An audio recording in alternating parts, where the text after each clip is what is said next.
వైద్యుల నిర్లక్ష్యంతో నిజామాబాద్ ప్రభుత్వ ఆసుపత్రిలో బాలింత చనిపోయింది. నిజామాబాద్ కోటగల్లీకి చెందిన సునీత అనే గర్భిణి నిన్న మధ్యాహ్నం ఆడపిల్లకు జన్మనిచ్చింది.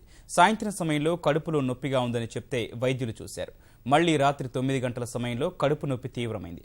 అయితే వైద్యులు ఎవరూ ఆసుపత్రిలో అందుబాటులో లేరు. ఆసుపత్రి అంతా తిరిగినా ఒక్కరూ లేక బాలింత తీవ్రంగా అవస్థపడింది. వైద్యుల్ని వెతికేలోపు బాలింత చనిపోయింది. కడుపు నొప్పి అని చెప్పినా వైద్యులు సరిగ్గా పట్టించుకోకపోవడం వల్లే సునీత చనిపోయిందని కుటుంబ సభ్యులు ఆరోపిస్తున్నారు. 12 గంటలకు ఆపరేషన్ అయింది. 12 గంటలకు ఆపరేషన్ అయితే తోలుకొచ్చినాము, బెడ్ మీద పండబెట్టినాము, పిల్లల దాకా చూపెట్టినాము.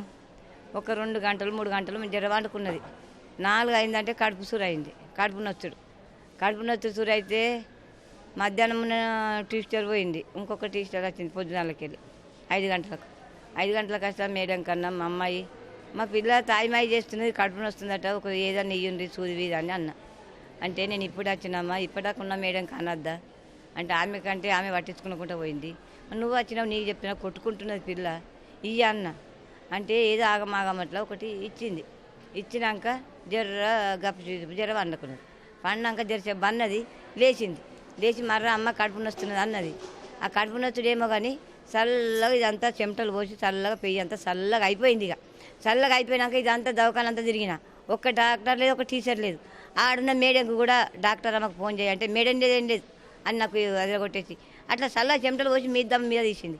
మీదమ్మ మీద తీస్తే కూడా ఒక్క డాక్టర్ అమ్మ రాలే, ఒక గోలు వేయాలి, ఒక సూది చేయాలి, అంతే.